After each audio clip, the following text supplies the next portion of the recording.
tribun. Jadi berkali-kali Mahkamah Agung mengemukakan ada 14 langkah yang diambil oleh Mahkamah Agung. Yang pertama, memberhentikan hakim atau aparatur peradilan yang kena masalah. Yang kedua, melakukan rotasi aparatur pengadilan ataupun hakim asisten yang ada di lingkungan Mahkamah Agung.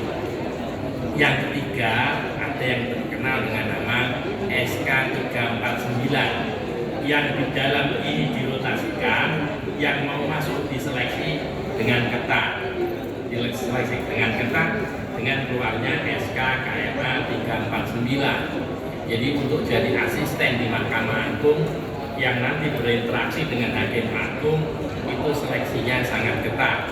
Ada PPATK, ada LHKPN, ada integritas yang baik. Yang keempat, melakukan pemeriksaan terhadap atasan langsung terhadap aparatur pengadilan ataupun hakim asisten yang bermasalah. Yang kelima, membentuk satuan khusus, satuan tugas khusus. Yang keenam, bekerja sama dengan KY.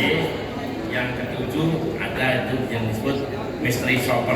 Nah, ini kira-kira ini sudah berulang kali kita kemukakan ke rekan-rekan media. Itu yang kaitannya dengan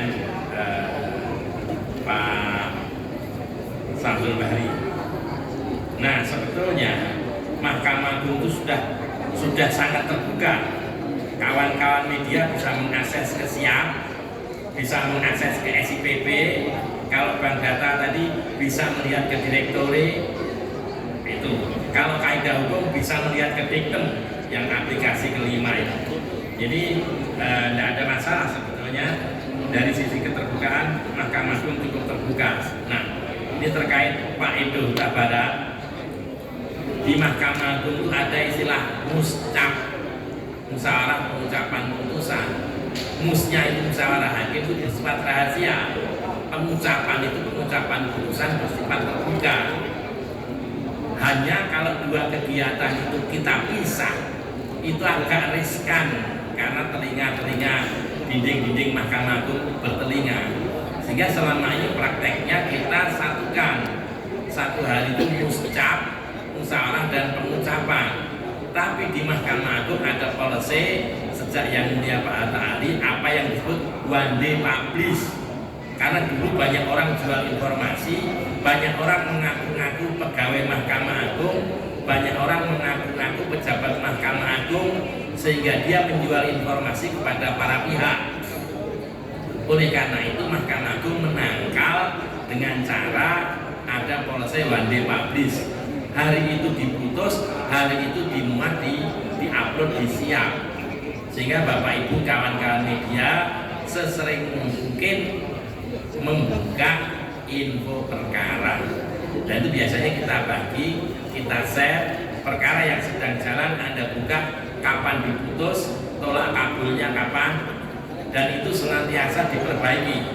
Dulu ada istilah tolak perbaikan, ternyata ada dijual juga. Sekarang diperbaiki tolak perbaikan mengenai pidananya, tolak perbaikan mengenai barang buktinya.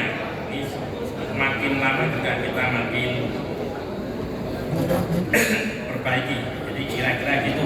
Jadi tolong kawan-kawan media juga mengedukasi masyarakat, karena tadi garis besarnya dari Yang Mulia KMA, info yang didapat kawan-kawan media disebarkan ke masyarakat, aspirasi masyarakat yang ditampung kawan-kawan media disalurkan ke Mahkamah Agung untuk Mahkamah Agung memperbaiki diri.